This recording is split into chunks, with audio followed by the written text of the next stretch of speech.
200 साथियों, एक दलित समाज की लड़की पढ़ने जाती थी और वो फीस नहीं जमा कर पाई और उसको जो है दिन भर शौचालय के पास जाओ, शौचालय के पास खड़ी हो जा करके।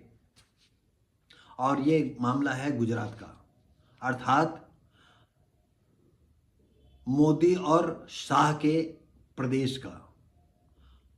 हम प्रधानमंत्री और देश के गृह मंत्री से पूछना चाहते हैं,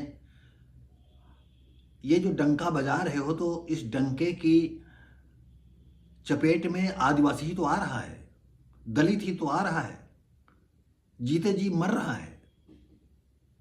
और आपके प्रदेश में जहां के गृह मंत्री हो, जहां के प्रधानमंत्री हो, और उस देश में दलितों की ये पोजीशन, जो खटिक समाज का था, दलित समाज का था, और लगातार उसको जात से संबंधित शब्द कहे जाते थे। फीस नहीं आई तो उसके रोते हुए घर आती है, निकाल दिया जाता है तो वो बताते हैं कि जो है फोन करते हैं, अपमानित भी करते थे। उसका बाप जो है कहता है कि अरे हम अगले महीना दोनों महीने की फीस जमा कर देंगे और जो फीस हो वो जमा कर देंगे।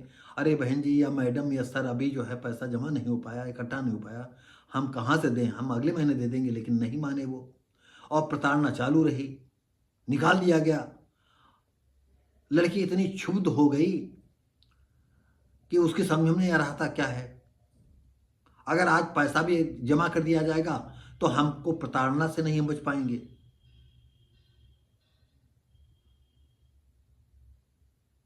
और उस हुआ ये कि उसके परिवार वाले, उसके घर के माँ बाप वगैरह गांव में मोहल्ले में कहीं गए हुए थे और ये घर में अकेली थी, और उसने बेचारी ने इस प्रताड़ना से सुसाइड कर लिया।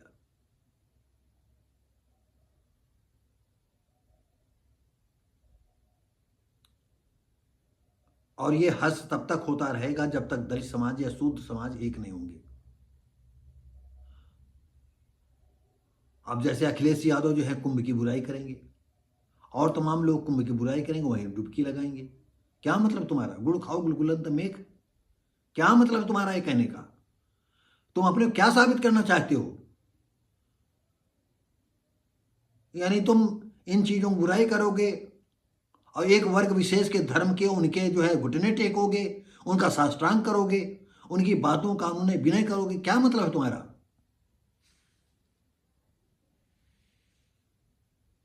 तो दोस्तों साथियों, आइए हम घटना की ओर चलते हैं।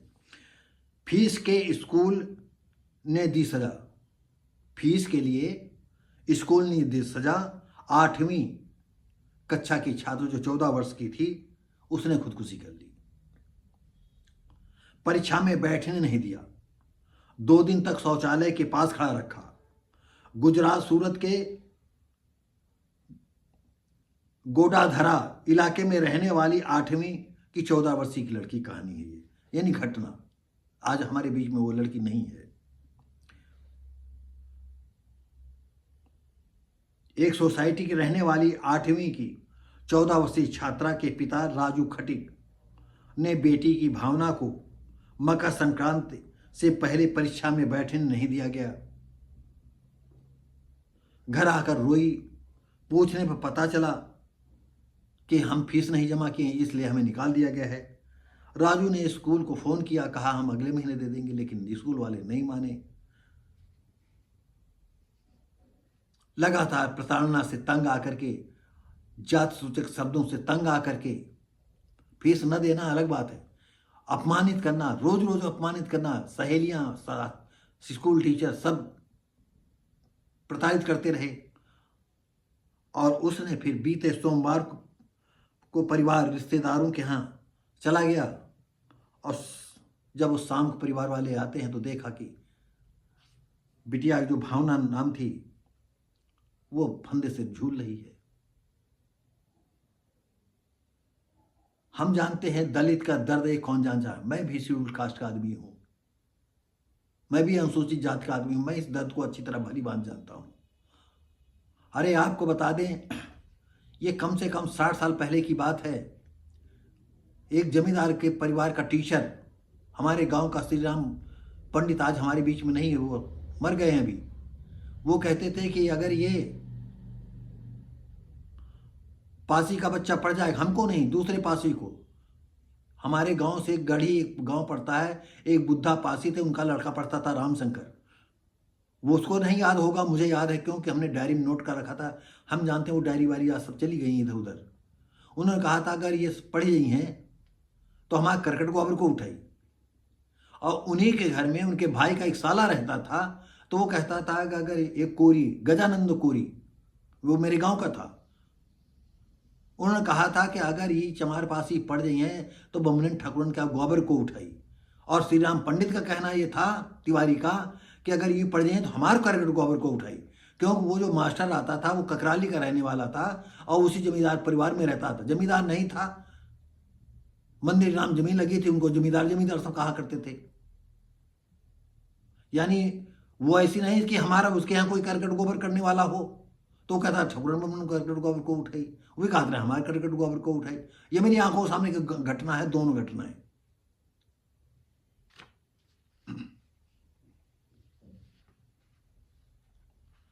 बेचारी को, बच्ची को ठाकुर के अस्पताल ले जाते हैं, डॉक्टरों ने मृत घोषित कर दिया। शिक्षा मंत्री ने संवेदना व्यक्त करते कहा सख्त कार्रवाई। क्या सख्त कार्रवाई करोगे? ये दलितों का एक नियत बन गई है। सवर्णों की एक नियत है, दलितों की एक नियत है। मार खाना उनकी नियत है, मारना, प्रताड़ित करना, और दुनिया में सनातन का डंका बजाना, ये इनकी नियत है। अभिभावकों द्वारा लगाए गए आरोपों की जांच होगी। ऐसा नहीं कि एक ही हो, तमाम और होंगे इसी तरह से। जो भी जिम्मेदार होगी उसके खिलाफ कार्रवाई क्या होगी? आप भी जानते हो क्या कार्रवाई होगी। कार्रवाई होगी, फाइन लग जाएगा।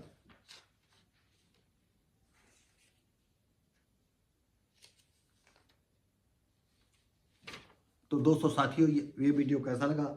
हम उम्मीद करते हैं अच्छा लगा होगा। कुछ तो आपको लगता है, और खासकर ये दलित समाज का आदमी कितना जो है बुद्धि का कुंद हो गया है, ये जागना ही नहीं चाहता है। अरे कम से कम कुछ तो जागे, तो कम से कम इनको सबक तो मिले थोड़ा बहुत। लेकिन जागना ये नहीं पसंद करेंगे। ये पता नहीं कौन सी घूटी पिए, कौन सा नशा करते हैं, इनकी बुद्धि जो है भ्रष्ट हो गई है। और जितने थोड़ा दो चार जागने वाले हैं उनकी कोई सुनता नहीं है। क्या बताएं दोस्तों साथियों, अगर आपको कहीं ये वीडियो अच्छा लगता है, अगर हम यहाँ बात भी थोड़ी बात करें, क्या सनातन धर्म जो है सिर्फ सवर्णों से, ठाकुर पंडित बनियों से ही मजबूत होगा? हाँ, ये सच है कि भारत के सारे संसाधनों पर आपका अधिकार है, सारे संसाधनों पर, चाहे कार्यपालिका हो, न्यायपालिका हो, विधायिका हो, सब तुम हो, तुम ही तुम हो। जितने छोटे बड़े पद हैं सरकारी विभागों में सब तुम्हारा ही है, उद्योग धंधे सब तुम्हारे पास हैं। ये जाए तो जाए कहां? अरे जाए का, ये जब दो लोग मिलकर के बैठ नहीं पाते तो इनको तो मरना ही है। इनकी नियत है मरने की, मार खाने की। और आप लोगों से अनुरोध है, इनको और मारो, और मारो, इनको जीने न दो। एक एक सांस इनकी छीन लो दलितों की, आपका सनातन धर्म डंका बजता रहेगा। खूब जाएंगे संगम में नहाने के लिए, खूब जाएंगे गंगा नहाने के लिए, खूब जाएंगे देवी देवताओं का त्योहार मनाने के लिए। मनाएं त्योहार भाई, क्या कहें। तो दोस्तों साथियों, अगर अच्छा लगे तो लाइक शेयर कमेंट करें, सब्सक्राइब करें, बेल आइकन दबाएं। हम मिलेंगे आपको अगली वीडियो में, तब तक के लिए नमस्कार, जय हिंद।